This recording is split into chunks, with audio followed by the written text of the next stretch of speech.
I'm not thinking of any one particular individual or one organization. I've seen it actually in 15 years of my kind of public work. I've seen it in a whole number of places. This is where you have acrimonious invective thrown at each other, attacking people's reputations, perhaps slander, perhaps, rumor. And so how do we resolve it? We go back to the Quran and Sunnah. And I know everyone says this, but what does that mean? We need practical, specific, technical solutions from the Quran and Sunnah.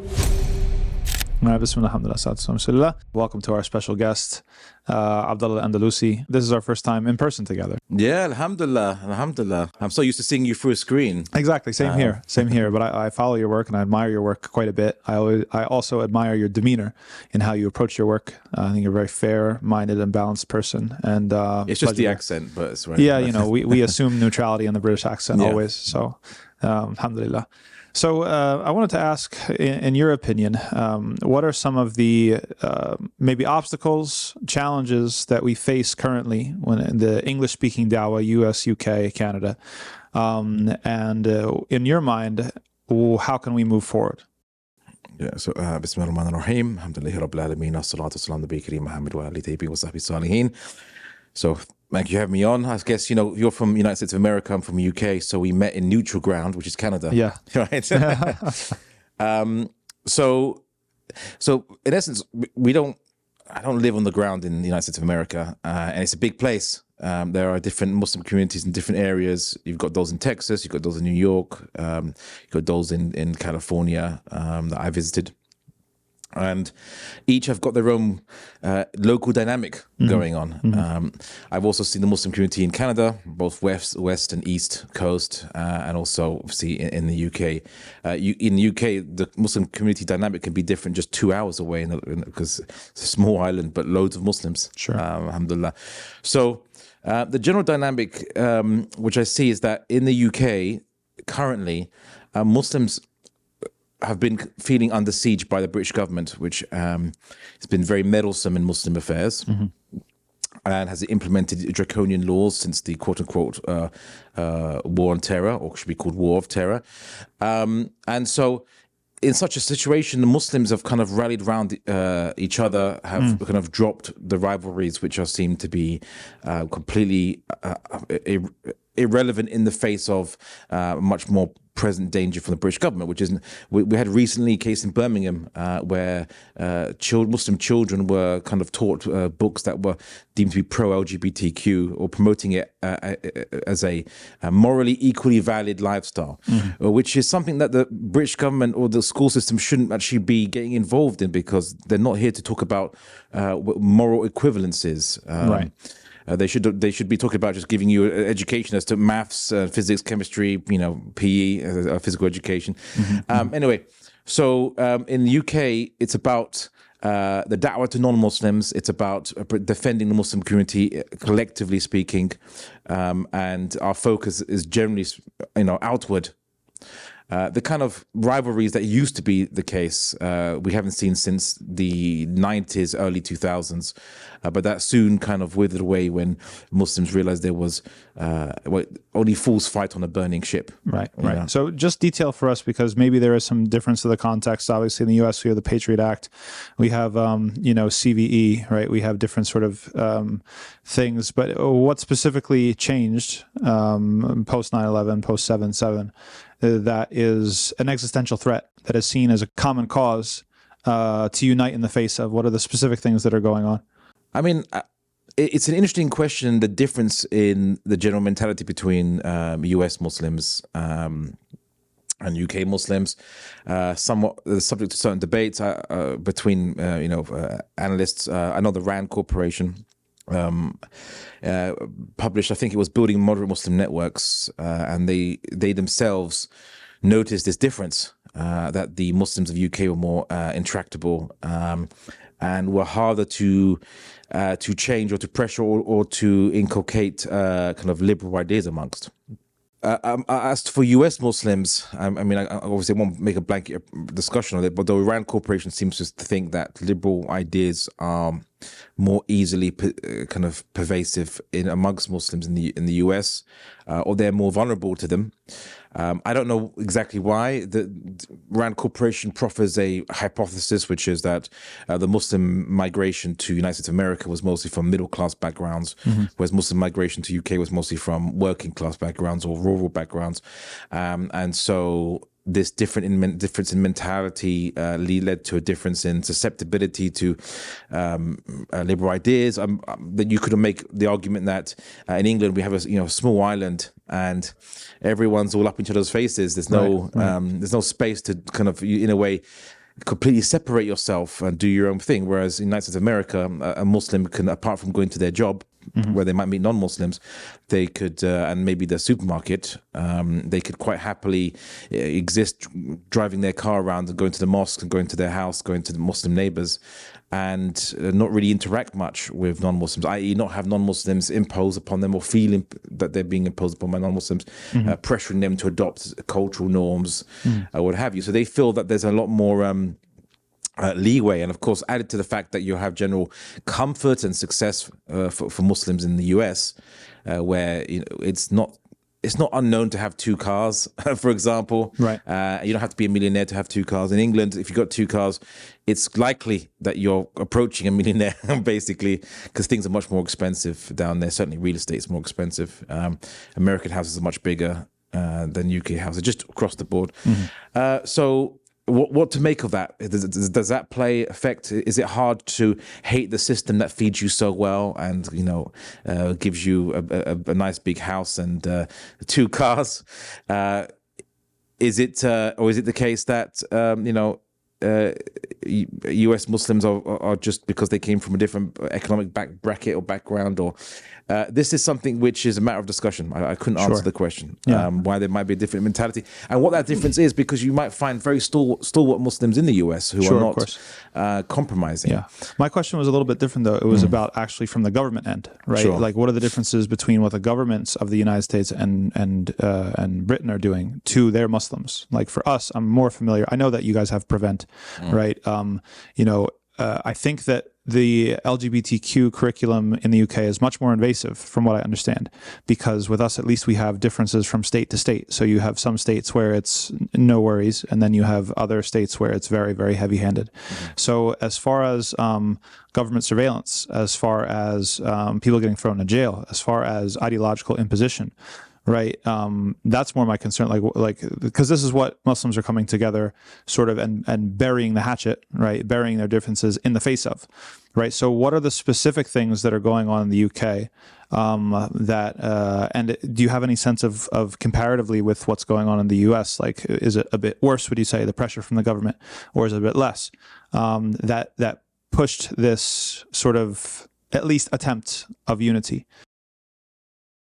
Well, the United States of America has the First Amendment, okay? And so in the United States of America, you can say anything you want, within a whole bunch of limits.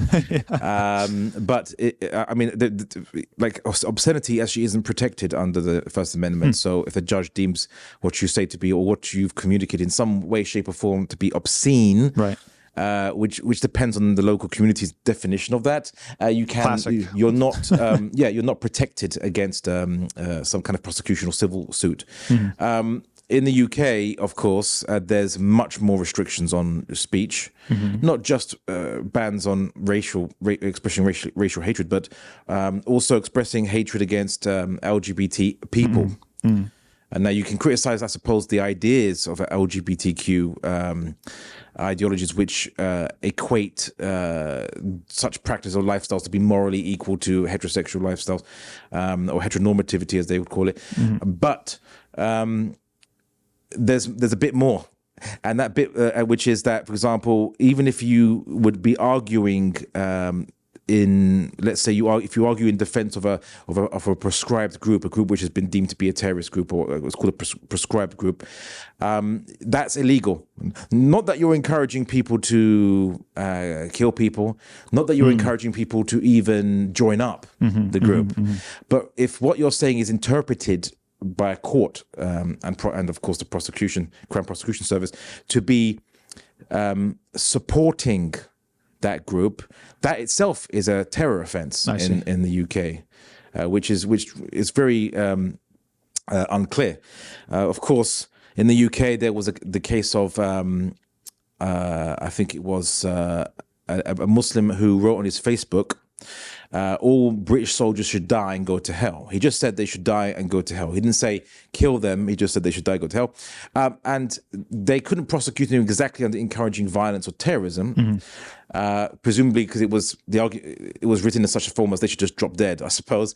Right. But they arrested him and prosecuted him successfully under the grossly offensive kind of communications. Well, the act of the Communications Act, and it was a crime of grossly offensive speech or text, which is a crime apparently in the UK. So there's a whole bunch of things that Muslims fall foul of the lack of quote unquote free speech in the UK. And at the same time, when Islam is attacked or when the Muslim community is demonized with speech which arguably could be of the kind that would be inciting hatred of a religious community, these are argued that this is just free speech and you should allow it. But when Muslims kind of respond more vigorously, we've felt the sharp end of the hypocrisy, whereby we get prosecuted for things that we were not allowed to say. I see. So we see the double standards quite clearly in America, because the First Amendment is deemed to be sacrosanct. Generally speaking, you can say a whole bunch of things. You can tell people to sign up to the most prescribed organization there is, and it's not technically illegal in the United States of America, as long as you yourself are not actually a member of that organization or financial support or things like that. I think aiding and abetting is sort of the language of the law. Yeah. You know, if you're caught aiding and abetting a prescribed group, then that's a serious offense. But yeah, it has to be explicit support, and the support has to be more than just ideological. From what I understand, it has to be material in some sort of way. But in England now this brings us to the crux. Here's a very clear difference. In America, the American government has put funds for a program called Countering Violent Extremism, CVE. There's a V there, violent extremism. The British government took out the V and just said countering extremism. Okay. But that's quite broad. What do you mean now? Because if it's not related to violence per se, then a whole host of things could be deemed subjectively. Flat earthers are extreme. Oh, yeah. In a way, right? It's just the concept is very plastic. Oh, yeah. I mean, you could say vegans are extreme, you know, so at one point, depending on, again, it's very subjective. The Overton window, it shifts, and so on either edge of it, these will be deemed to be extreme ideas. So that faced a lot of backlash, and such that the British government failed to make it law. Though they tried many times to make laws that could ban the expression of extremism not related to violence, arguing that it is a precursor to violence. Sure. Yeah. It's like the Chinese justification. It's like, well, we knew that they would commit the crime, so we got them before we even did it. So then Prevent then uses what we call soft power. So if it can't ban things outright by law, it can do a whole number of things to interdict Muslim speakers and organizations in the UK. So the Charity Commission, they put someone who was actually part of the neoconservative Henry Jackson Society, of which has made many of these individuals from these organizations. This organization has made many arguably very Islamophobic, blatantly Islamophobic arguments about the dangers of Muslims in Europe and what have you. They put them in charge of the Charity Commission. Now, the Charity Commission is one that regulates charities. So anyone that claims charity status is regulated by the Charity Commission. And while technically speaking, the Charity Commission doesn't have a mandate to remove charity status from organizations deemed to be extremist, not a legal one per se, they do harass and target disproportionately Muslim charities, and Muslim charities accused of hosting extreme speakers, quote unquote, calling to extremism or advocating extremist ideas, and so on and so forth. But they keep it nice and vague. What is extremist? Because although there was a kind of a few bullet points criteria of what it is. It was very general. In essence, to summarize, it's like anything's called un-British, right? But it's very vague because what is British? Yeah, of course. Basically, So in that sense, that's where Muslims have been feeling the bite. Muslim events that are organized by either political parties or groups or speakers can be cancelled because a prevent officer in the local region will call up the venue or get the police to call up the venue, because the police will work with the prevent, of course, to simply dissuade the venue owner, like, please cancel this. This is a very, dangerous event. And of course, we've also seen bank account closures or suspensions or freezing occurring in the UK. So Muslims have been facing a whole host of measures of soft power interdiction, of harassment. And now I know in the United States of America there was a case of entrapment by the FBI. Oh yeah, and more than one. Yeah, more than All one. the time. But and of course the phenomenon of flying while Muslim, right, in the US. But by and large, we haven't heard much of the same level of harassment and interdiction on Muslim events or organizations. I know that maybe mosque imams probably feel the pressure from government officials talking to them or breathing down their neck generally, and they're quite squeamish anyway. But in UK, it's even more so. Mosques are renowned in the UK for being scared to host any events that talk about anything political at all whatsoever.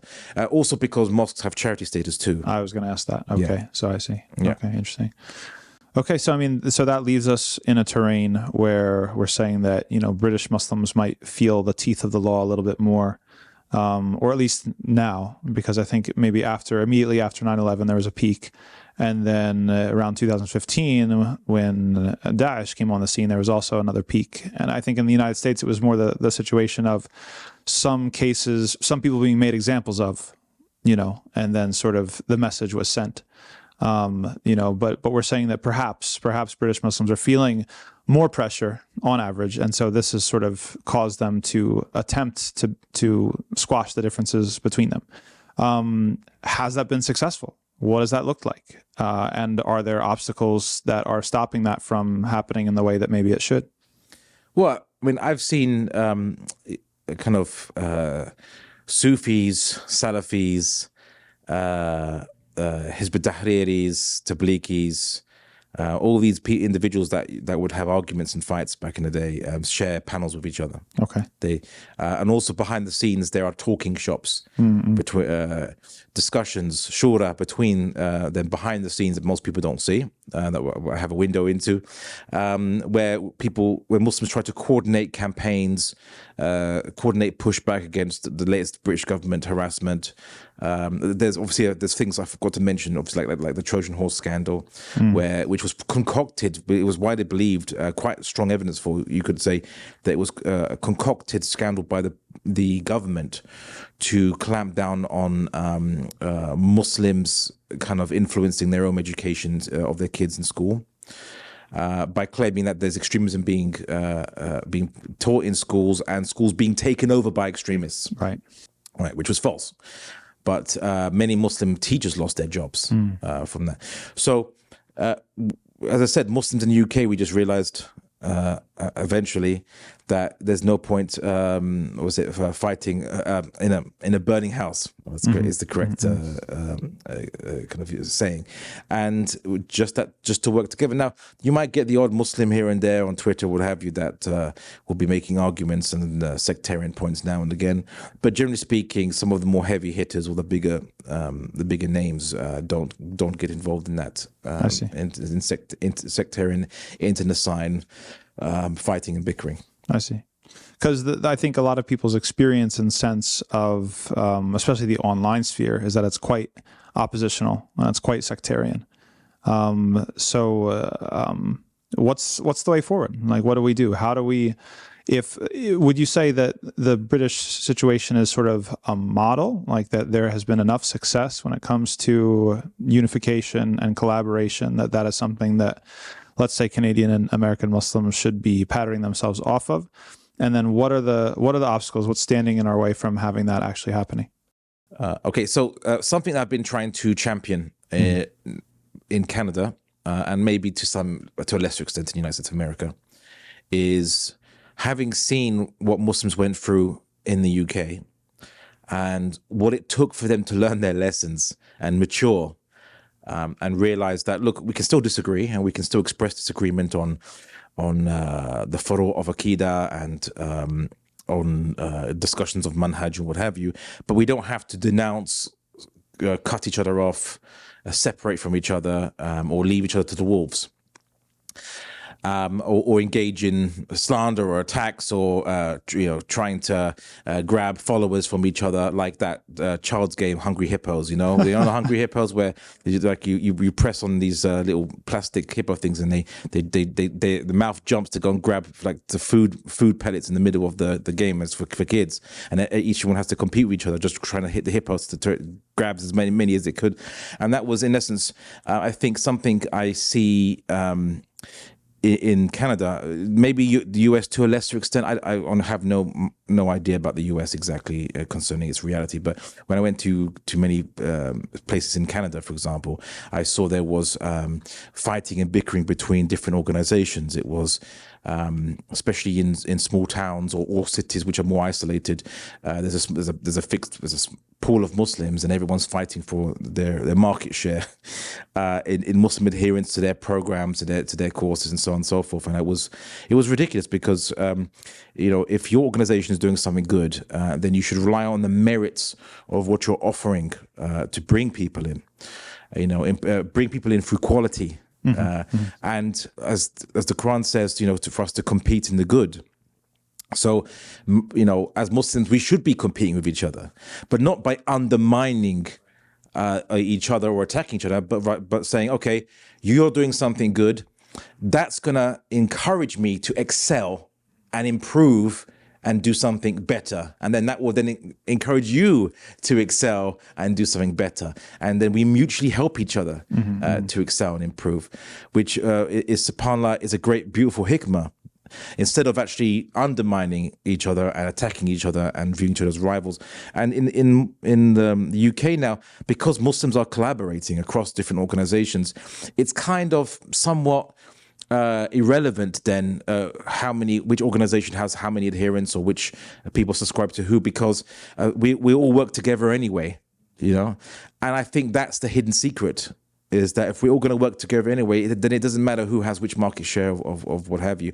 And I've been trying to, where I have encountered some fitna in Canada, seeing rival organizations, groups, Jamaats, what have you, have issues with each other.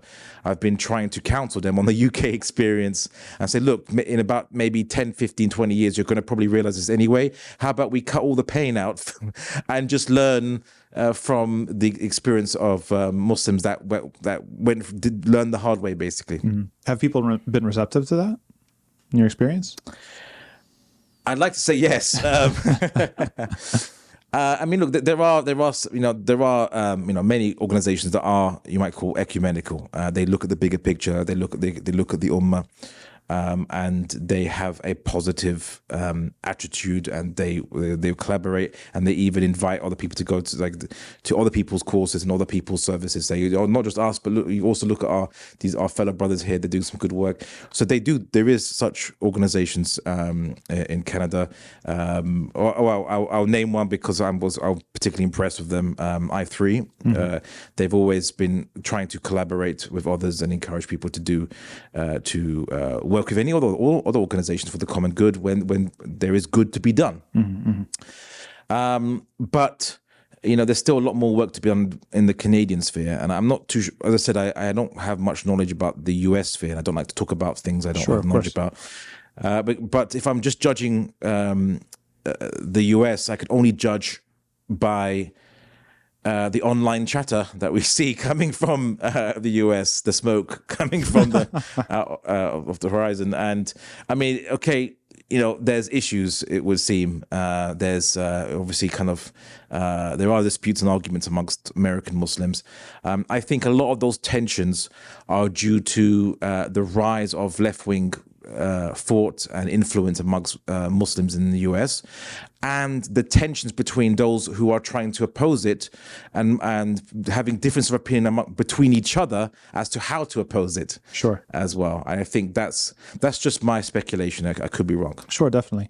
I mean, that takes us to, I think, the online sphere as a whole, right, in the English language, or at least between these three countries. And, you know, a lot of people, I think their experience is that there is quite a lot of dragging going on, quite a lot of infighting, bickering, name calling, even slander sometimes in the online sphere. And you and I have talked about how unappealing that is, and almost alienating that can be, especially for new Muslims. Right? They come into and they have they have such good hope in sort of this new ummah. We say these things. I like to say that Muslims know all the right things to say, you know, unity and the ummah and the family and all this stuff. But then the reality, how people act, is sometimes different. Right, you're having people competing for market share, even more so on the online sphere.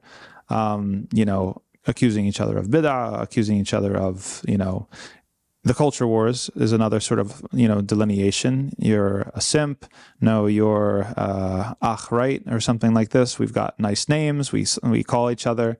We're replicating the arguments between the left wing and the right wing amongst non-Muslims. Yes. Yeah. So what can you say about how we can get out of this? Because it seems to be something that is, as the broader society is being torn apart, you know, by the gender wars, let's say, or the culture wars in general, in addition to other stressors, it seems like it's also infiltrating into the Muslim community. So I'm curious as to your thoughts on that. Okay, so there's a lot to unpack. So I think that there's been two approaches by Muslims generally in both UK and across the Western world where Muslims live. So you live in a majority non-Muslim society, but it's not just a society of non-Muslims. They have a way of life or a deen, and it's based on what they call the Western Enlightenment ideals, individualism, and its political application, liberalism. And other schools of thought which are similar or branches of or have share the same creed. So Muslims have been, I suppose, initially, you know, deer in headlights when they probably came to these shores, what to do about this way of life, and they barely understood it themselves. Liberalism, what's that exactly? You know, many people, if you say define liberalism, maybe even many non-Muslims would struggle to actually give a definition of it too. And so then Muslims have been struggling to find a consensus about how to where to draw a line in the sand and how to oppose, because on the one hand they think they are concerned that, well, we live in a very permissive cultures where things which are prohibited in Islam are permitted in the wider society.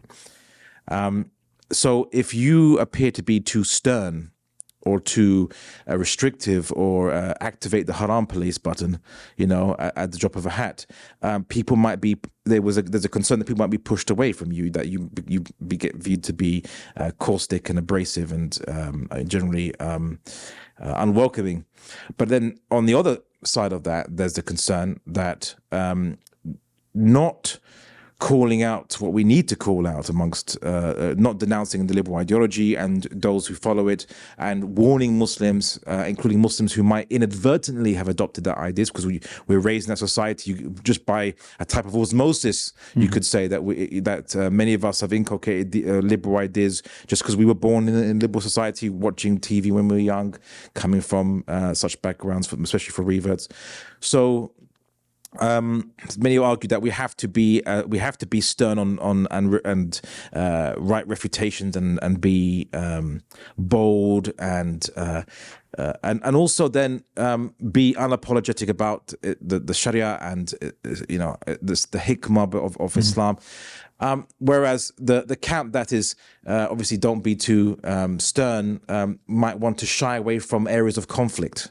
So, for example, they might want to shy away from discussing aspects of the Sharia that the liberal society deem to be right. A little bit well, shocking in their perspective, or something that they disagree with.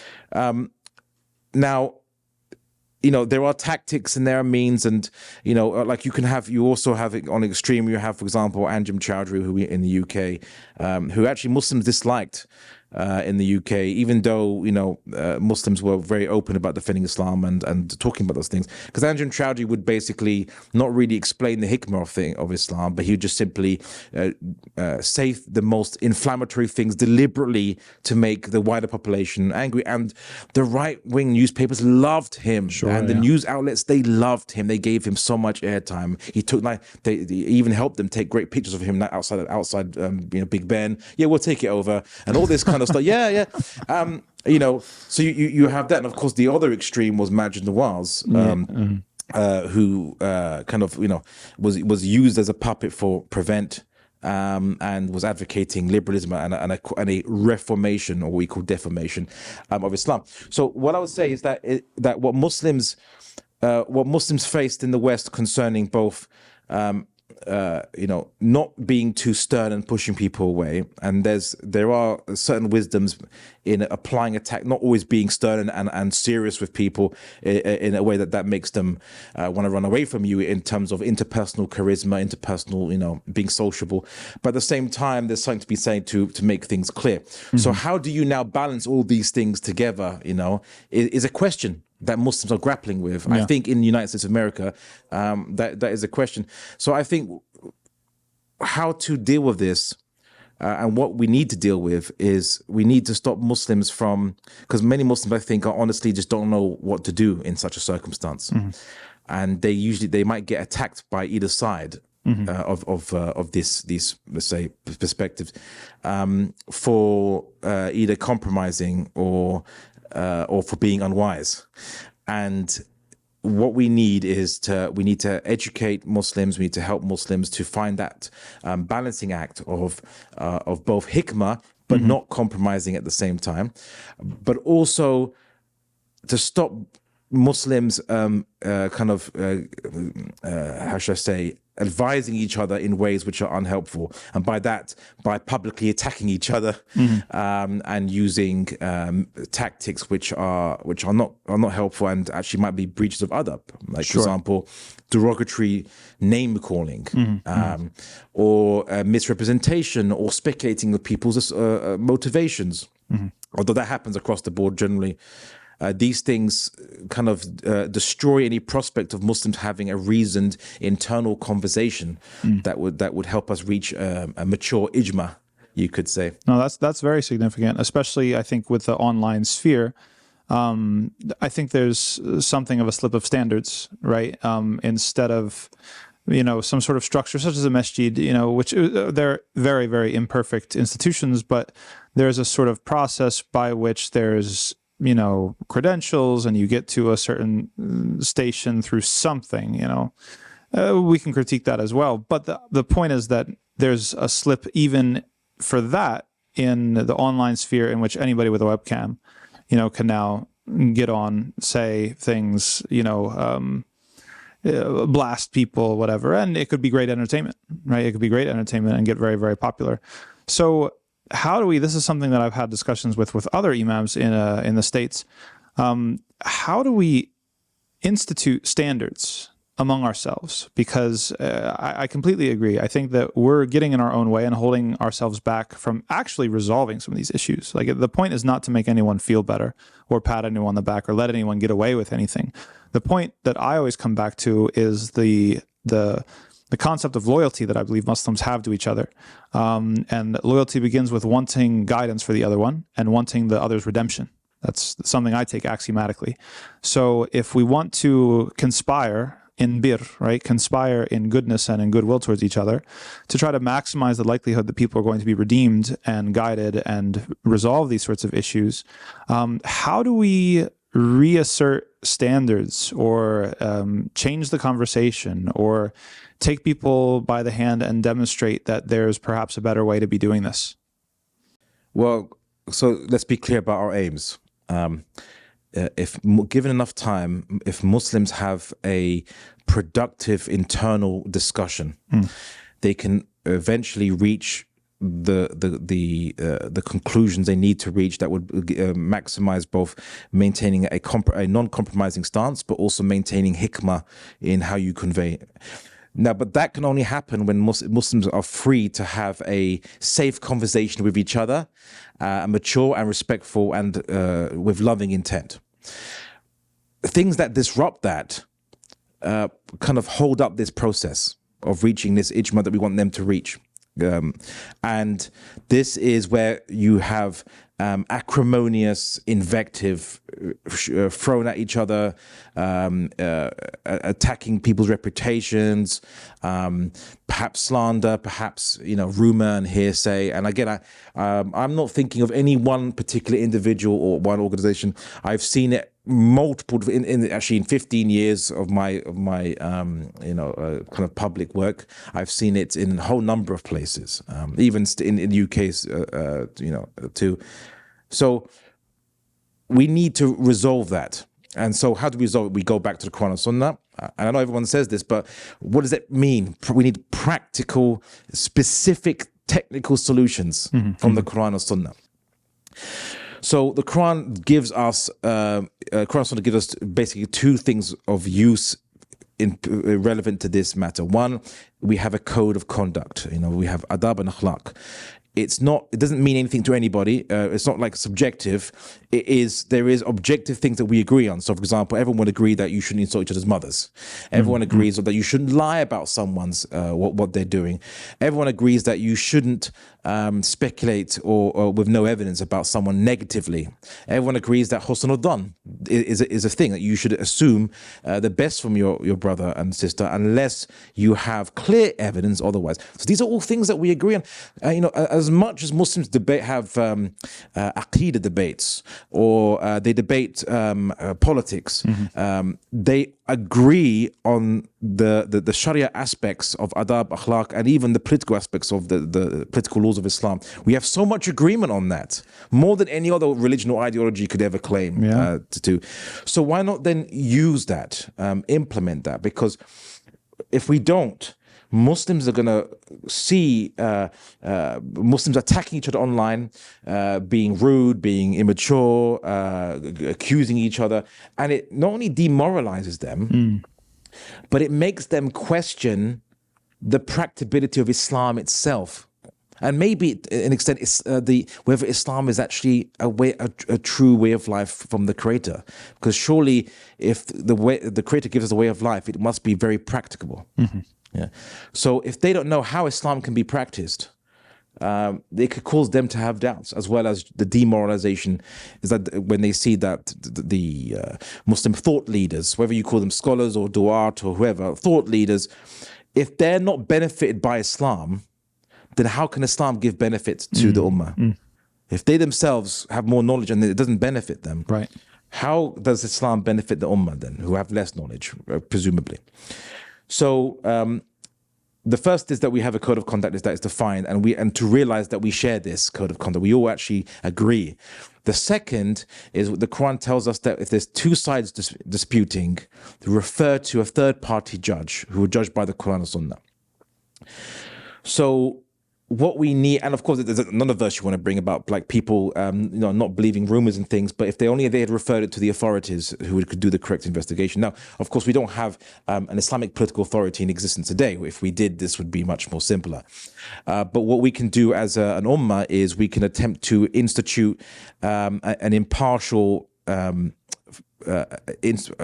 fact-finding institution that would help adjudicate these disputes. You could almost say like almost an online Islamic court, you could say, right. Where Muslims could have recourse to. And we've discussed this already. I've been working for a couple of months with a number of other stakeholders on such a thing, primarily for the reason to stop the fitna that's happening, stop the demoralization of Muslims, but also to show Muslims that Islam is imminently practicable and can actually solve problems very efficiently. And so what Muslims need to see is, instead of they having a choice between one person that attacks this other person or one person that attacks them back or denies, and they each make rival claims, they need to see a organization that will fact check the claims, look at the evidence, juxtapose it with the Quran and Sunnah, and then be able to issue judgment based on the Quran and Sunnah, where people can't dispute that. And the most important thing is credibility. Credibility is the only thing that could ever make that work. The slightest suspicion that it's being biased or prejudiced, it won't work. So I've been working on such a project with a few stakeholders who approached me. And we discussed this. It was based on, it was partially based on they observing that I did a similar kind of project on a small scale to a university in Canada when an MSA asked for help because they were being accused of being racist and sexist. Yes. And so they needed help. And I said, okay, well, I'm not going to come to your help just because you called me, but I can do an impartial investigation on it.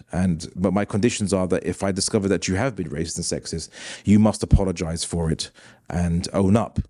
But if, of course, that's not the case, then the investigation should exonerate you. And my second requirement was that they give me access to all their communications, all their evidences, everything they have. They gave me unrestricted access, and then when I wrote the report in a fact-based way, we used no emotive language. It used no judgmental language. It was simply like a police report, really, or like a narrative, a chronology of events you see in court in a court case describing a particular set of events. It was completely dispassionate, completely factual, and also, when it would quote things, it would quote it in context with a full screenshot where the reader can see the full context of where the quote comes from and so on.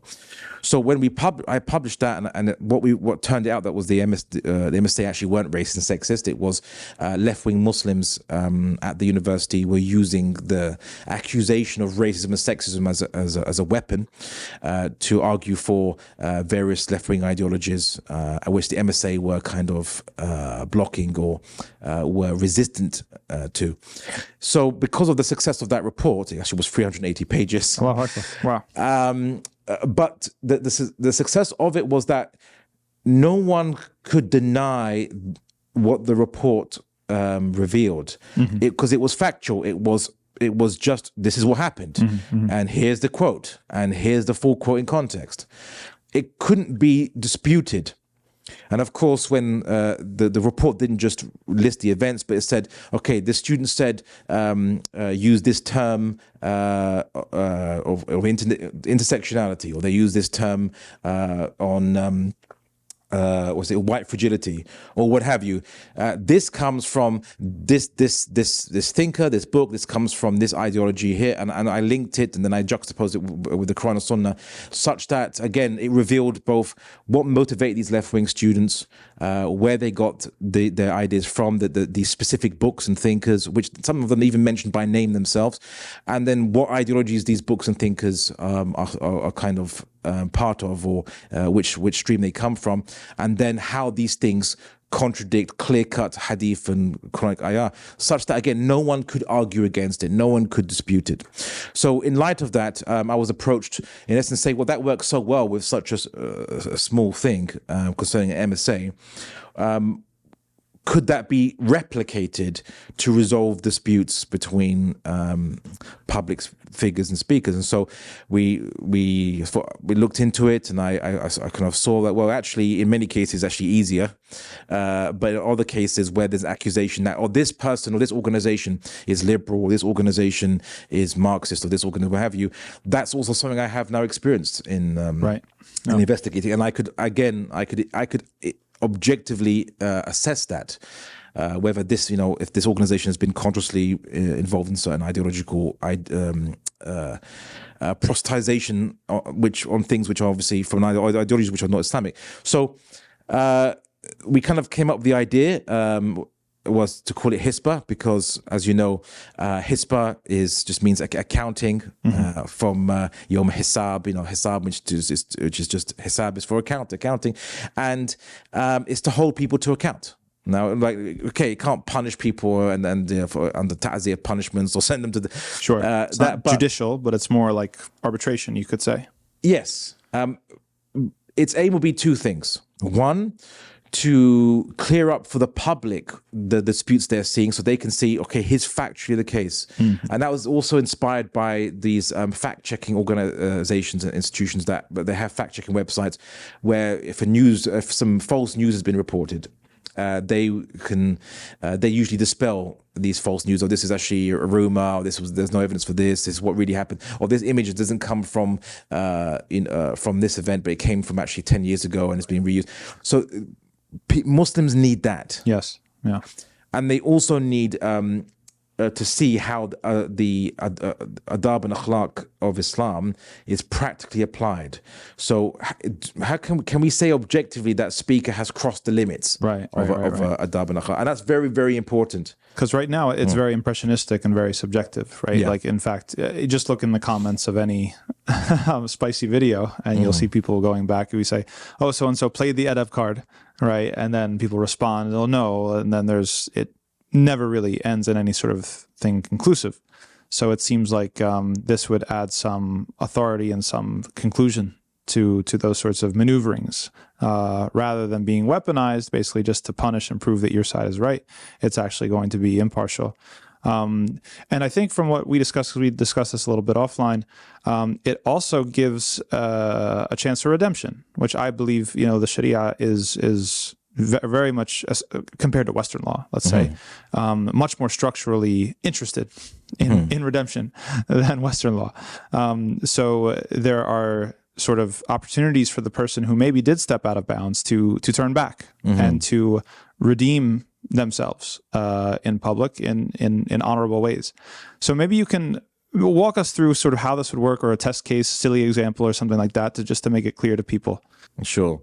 Okay, so as I said, I think it's very important because many Muslims have seen these debates, and I've done debates myself with atheists, and the argument that we use against atheists is that in atheism, in theory, since there's no God and there's no meaning to the universe, there's no good and bad. So technically speaking, anything goes. You can do anything you want as long as you have a material justification for it. And as I said, in a materialistic universe, the only thing, the good and bad, just becomes what is possible and impossible. And that's the only aspect. That's the only thing that remains. So does Islam have a moral system that is not subjective? Because if it does, then how are we any different to atheists? Yeah. So now to kind of get into kind of the nitty gritty of it, how it would work. So in essence, there's two components to the institution that I want to set up, this Hisba or Hisba Online. One is the part which will be the fact checking, the investigative part, and the second part will have a council of scholars, and their role is to issue an authoritative judgment. Because us laymen, we can't give such judgments. We're not qualified to. So, even in Islamic courts in the past, the judge might ask for the shurta, the police, to go forth and investigate the facts of the case and verify the facts of the case, so that then the judge can just review the actual facts of the case. Of course, because they don't have time to do the investigation. So that's where you could say, I will come in, and others like me, where we will, if someone will initially raise a complaint, it could be anybody. It doesn't have to be the person that's aggrieved. So someone could say that, I saw this guy being attacked by this other guy, or I saw this rumor being said, and I don't like it. I want to raise a complaint. They'll submit it via complaint form.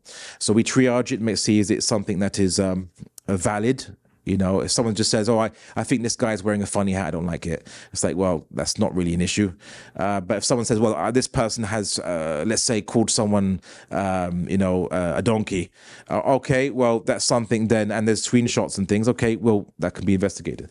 So then the first phase would be that once we triage and see, is there a case or some case or the potential for a problem? It's like standing. almost like, does this case have standing? Does it have some standing? Yeah. Then on the first recourse, we'd go to the individual who's been complained of, and we say to them that, look, there's a complaint that's been raised about you. We'll do this offline, you could say, or with an official email be sent, but it won't be broadcast to the public, and they'll be given an opportunity to either defend what they said or to retract and apologize. We call it to self-rectify. And if they retract and apologize, then no further action will be taken, and nor will anyone be informed that they were approached by Hisba. They can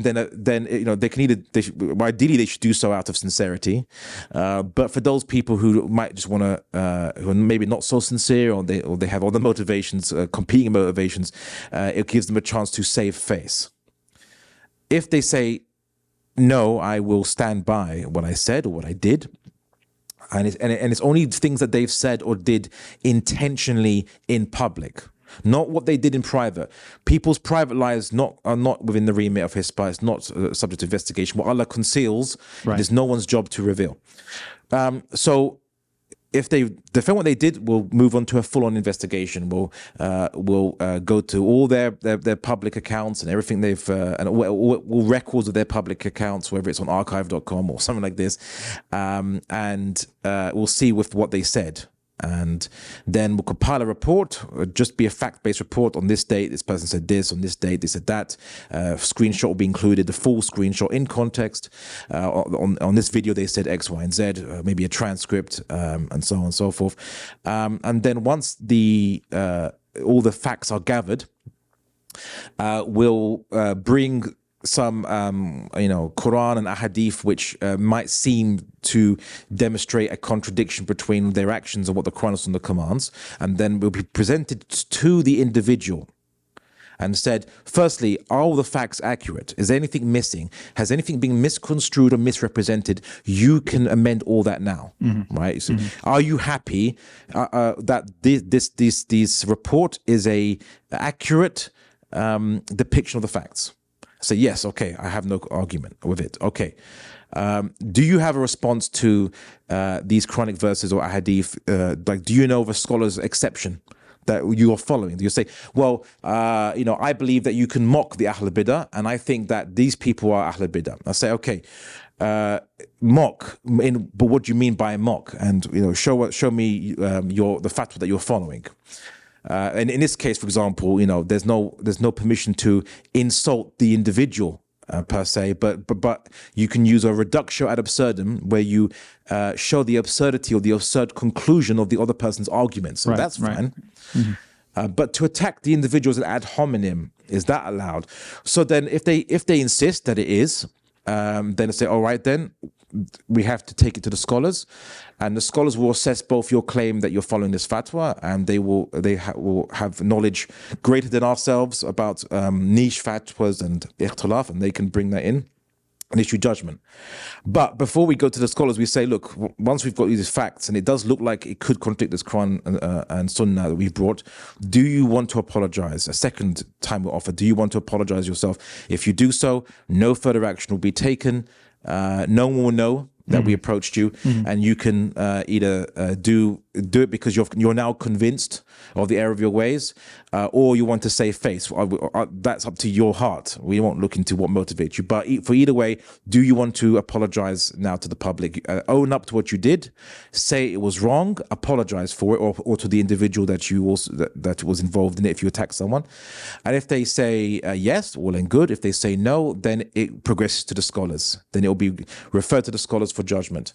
And if the scholars then look into it and they say, yeah, this is actually a problem, and we indict that person, we will approach that person a third time and say, that would be the usual case, though it depends how egregious it is, but we'll put the person even a third time and say, the scholars have ruled against you. They've given this ruling here based on some evidences that they might know of, and so on. If the person says, actually, I didn't know this, okay, you know what, I'm sorry, and okay, you can apologize, you can self-rectify, no one will know that Hisba spoke to you. But if they say, nope, I will not, in a Don Giovanni way, if they say, nope, I will not take it back. And we say, repentate. No. And they say, no.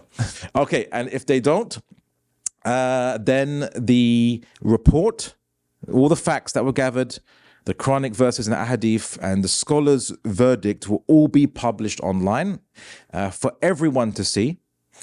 And a video will be done which summarizes what it was. And in a sense, it's a kind of name and shame approach. And no one will be able to argue against it or to say, oh, it's impartial, whatever, because, again, the person in question checked the facts. Right? They weren't misrepresented. Right, the Quranic verses and Sunnah will be used. If the person is from Ahl Sunnah, they will accept the Ahl Sunnah sources. Right, they won't dispute them. Of course, there might be issues with some hadith that are being daif, but that's something the scholars can take into account. Of course, if the scholars unanimously agree that this person has breached the adab and akhlaq, obviously that Islam requires, then they will be named and shamed. But more importantly, the ummah will be educated. Right. Yes. They'll say, you can't do that action because of these evidences. Because people often say they have a special exemption or exception to the rule. No, the scholars might educate otherwise, and that's what I think is that's what convinced me. Because I thought to myself, look, I don't have time for this. Right? Of course, yeah. And I've stayed out of online fitness for a long time because I just don't have the time to investigate. Because I wouldn't be able to comment unless I actually spend time investigating everything. But when someone said to me, look, the Muslims will learn from this. They will learn. You will improve their knowledge of adab and akhlaq by seeing practical examples, showing them practical examples and how the scholars addressed it, so that then Muslims can know, then that's too far. I will know to maintain that as a limit now. Whereas before it was a bit of a grey area for me in my knowledge. Yes. And because of that, I agreed to kind of undertake this endeavor, and so on. And of course, if the scholars judge that the person's actions were fine or okay or excusable or not haram, that would be published too, and they'll be exonerated from it. But there are other issues that can be discussed. Not just maybe one person complains, but someone could come saying, "Look, I've been slandered, right? And I have evidence to show that this rumor against me is verifiably false." And maybe the rumor doesn't have any identifiable source. So then we can then investigate. If they invite, because the MSA of UBC in Canada, they invite me to investigate the claims against them. So people can seek recourse instead of going to Western law courts and paying lots of money. Sure. Right, and to sue or civil suits, they can use this institution as a recourse to protect their reputation, which is much more in line with the Sharia, which historically and traditionally has always been open access, easy access for public. And I really am excited about that dimension that convinced you the education of the public, because one of the things, and Halak points this out in his books, that the sort of traditional ummah pre-colonialization had achieved was a common language of the Sharia, right? Like through the easy access of courts and the juridical sort of apparatus, everybody knew sort of how these things worked. Like they knew what the limits were. They knew what evidence was accepted or not accepted. They were at least literate, right, in these sorts of things. And that's a literacy that we've lost. It's a literacy that we've lost. We're now illiterate with this type of thing.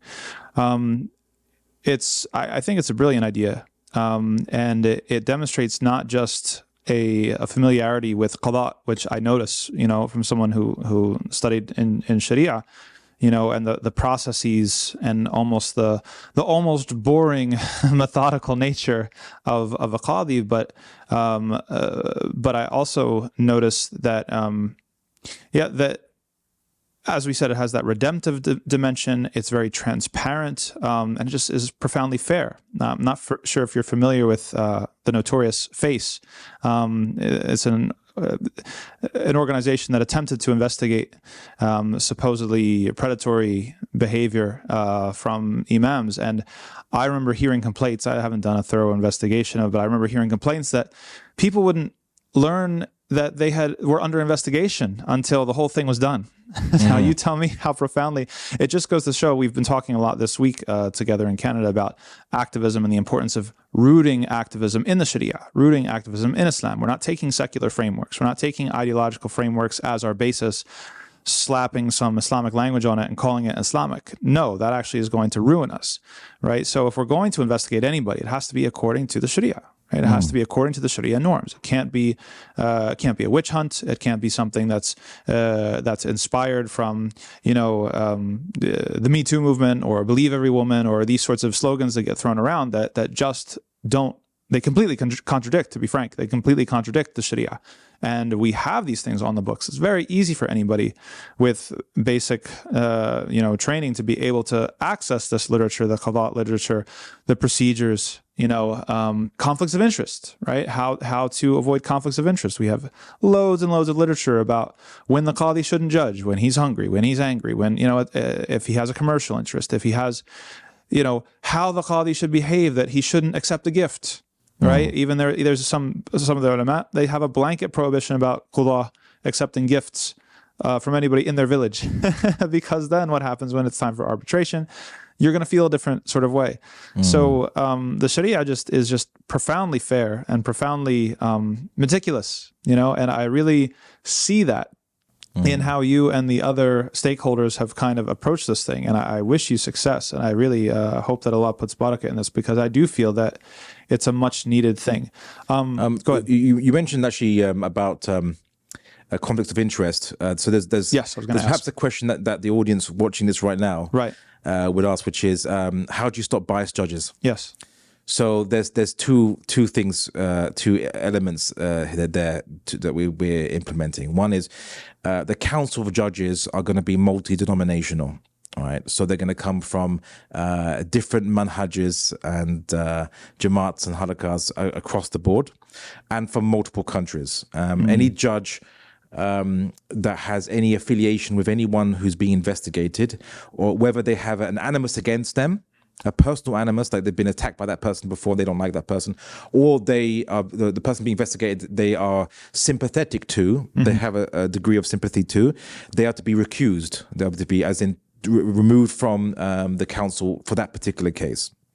So that was the kind of the two elements. One will be that anyone who has a connection, a conflict of interest, will be removed from any adjudication of it in a particular case. And of course, the council itself will be multi-denominational. You could say, quote unquote, it'll be from Salafis, Sufis, and different Jamaats and so on and so forth. Of Ahl Sunnah, in order that that when they reach an ijma, it carries that much more authority. And as I said, credibility is key here, because maybe if there was only Salafis on board, of course, a Sufi wouldn't accept their judgment. And if it was only Sufis on board, the Salafi wouldn't accept their judgment. But if a Salafi or a Sufi knows that there's at least one or two or three scholars that they respect on that panel, then, and they know that there was an ijma between them, then they're going to respect it and give it some attention. So that's a key element. And as you said, transparency. All our procedures, policies, and so on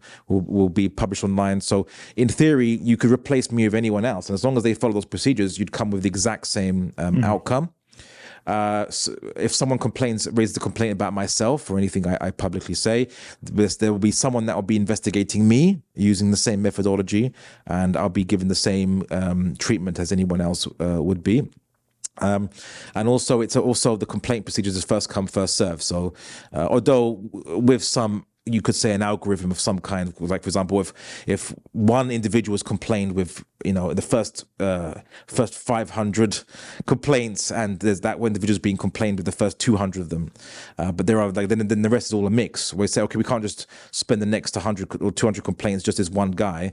So we'll pick maybe 4 or 5, and then alternate to some other organization or whatever, and then or person, then alternate between different individuals to try to get as many people as possible. Because I know that there's a concern that what if someone gets to the complaint page first and just starts spamming, right? Right. Yeah. So we've fought it out very meticulously, so that credibility is key, because there's no credibility, then it completely collapses. Of course. Just a couple questions, and then we'll probably wrap up. It's getting a bit late here. What if an ijma' can't be reached by the scholars that will make a judgment if the need arises? Well, if an ijma can't be reached, it will be because there will be a scholar or two that will present some past precedent, and that is required, where they say that no, this behavior is allowed in such a circumstance. If that's the case, because the organization must be must be non-sectarian, as in neutral, and only going based on what is commonly agreed amongst Muslims. Okay, that's the most important. Then then no indictment can occur on an individual. So it establishes a baseline, like so that's important, right? So we're trying to establish a hard floor for the adab and conduct between du'at and scholars and alims and just whoever else. That's very good. So what if someone accuses someone of bid'ah? Okay, and that this basically attempts to, it shifts the nature of sort of the procedures, right? And that's might be subjective, because we're talking, you want to avoid sectarianism, you want to have a ecumenical, if you will, panel of scholars, but the very label or ascription of someone as being mubtadi' or not is along those lines, those sectarian lines. So how would a situation like that unfold? Oh, so that's a good question. And we have measures in place for that. So basically, because Hisbah is not going to be rooted in any particular school of thought, but where Muslims unanimously agree on what adab and akhlaq looks like. So if someone calls someone Ahl Bidah, or you're from Ahl Bidah, or you're Mubtadi' because you believe in a particular school of Aqidah, right? This would be judged to be what we call a good faith claim, as in the person accuses that other person in sincerely, because they believe that, look, according to my adopted creeds, I think you are Ahl Bidah. I'm not saying it to insult you. I'm not saying it to disparage you. It's my true belief that I hold. No one could say, look, it's my true belief that you're a donkey. Right. Okay, right? So in that sense, then there could be no investigation, because that would be a matter of ikhtilaf, which it's out of jurisdiction. It's out of jurisdiction. But what Hisbah can investigate is if someone says this person claims that LGBTQ practices are fully permissible in Islam, and they are Ahl Bidah for this. Right. But the person never said any like that, nothing like that. Or they make, this person says Marxism is compatible with Islam, and they didn't say that.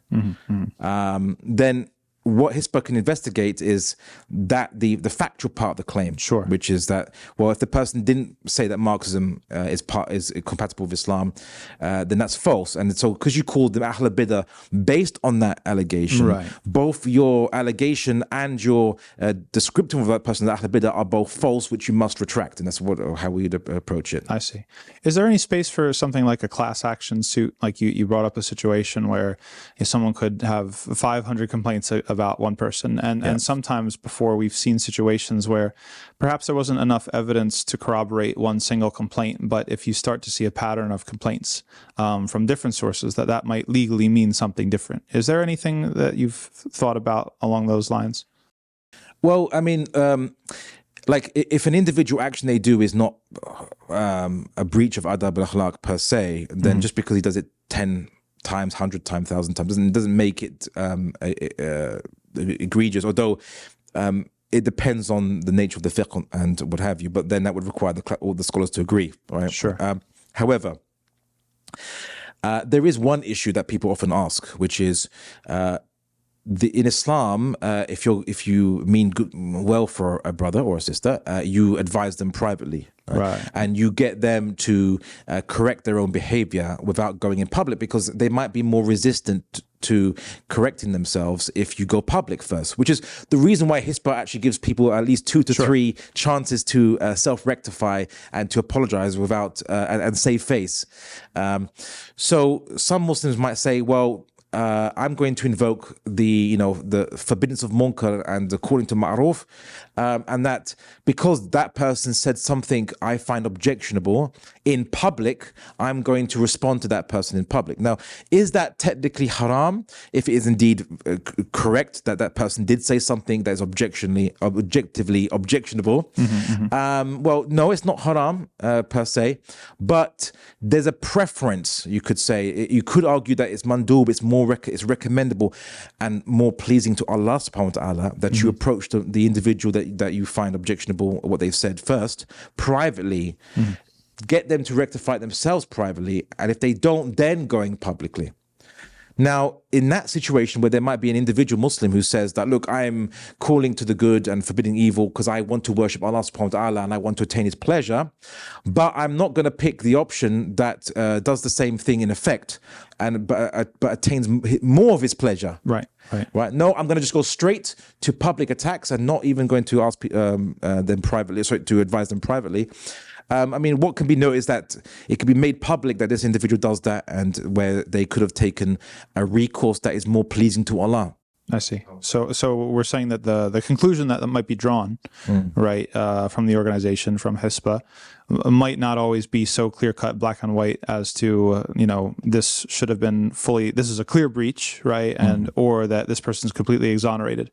There could be maybe a middle ground in some scenarios where it's like, okay, this might, strictly speaking, it might not, it's not a breach of adab and akhlaq, but it could have been done better. Yes. I see. Or it could have been done in a way more pleasing to Allah subhanahu wa ta'ala or more efficacious, right? So that could be noted to the public, but it's not an indictment. It's more like, because as Muslims, we should be striving to do the most recommended things we can. Yes. Not saying, well, if it's not strictly haram, I'm going to do it. Right. And it's like, well, okay, but you should be avoiding the makruh and you should be pursuing what is mandub ideally. Yes. Right. If you're aiming to seek Allah's pleasure, if that's your sole concern, then why wouldn't you? Right. But yeah, those will be things which Hisba will might mention that it's not an indictment, but it could have been done better. Something else is that this is a typical problem amongst Muslims, but maybe amongst non-Muslims too, the assumption behind people's motivations. Yes, of course. A Muslim might not give husn al-dhan to their fellow brother or sister, even when they're meant to give husn al-dhan to their fellow brother and sister. Now, someone might say, well, I'm going to assume the worst possible motivation behind someone's mistake or action, because it is possible, and I think there's more evidence to support it. And I say, yeah, but there's also a possibility that they did things by accident. There's a saying which is, never attribute to malice what can be better explained by ignorance, right? Yes, I know. So someone might say, well, look, my accusation that this person has a negative motivation, right, or an insincere motivation, is not, you can't disprove it. Yeah, it's unfalsifiable, really. Yeah. But what Hisba can do when it investigates is that it can say, well, there's also plausible other explanation, and as a Muslim, it's recommendable for you to pick husn al-dhan, to make excuses and to say, well, this other possible explanation is possible. And in that case, you might not be able to do an indictment of that person for breach of adab akhlaq, but it can be noted that person didn't adhere to husn al-dhan requirements when an alternative explanation was possible. Sure, that person could be right in what they're saying, but they themselves have no certainty. Yes. And as the Quran says, that dhan does not avail on the truth. Speculation does not avail. And of course, beware suspicion as well. So these things can be noted. Of course, so scholars might not always just say, this is indictable. They might say, it's not indictable, but it could have clearly been done better and in a way that's more rewardable and pleasing to Allah. And so if an individual continually eschews the way that is more pleasing to Allah subhanahu wa ta'ala, the public should be made to know about this. And maybe, inshallah, the person who keeps picking the the less recommendable road will feel the pressure, will feel shy, and realize, you know what, I should be picking what is more recommendable first. So, but that's not a condemnation. It's not meant to be naming and shaming, but it's a hope that Muslims will always pick the better of two roads. And it's instructive. And as you said, I think that's one of the biggest benefits of it. We're instructing and teaching Muslims how to behave and what they should aspire to. I could come up with some technical questions, but I think we'll give it a rest. I think we'll end on that note. And I really ask Allah subhanahu wa ta'ala to bless that initiative and all the initiatives that you do, and to make it a means of attaining His pleasure and His salvation, or your salvation from Him on the Day of Judgment, inshallah. Ameen. Thank you so much, Ustad Abdullah. It's always a pleasure. Many great conversations, and I hope to have more before we part ways. But for now, we'll sign off. Fikum barakallah. Subhanakallahumma wa bihamdika. Ashhadu an la ilaha illa anta astaghfiruka wa atubu ilaik. Assalamu alaikum wa rahmatullah. Wa alaikum assalam wa rahmatullahi wa barakatuh.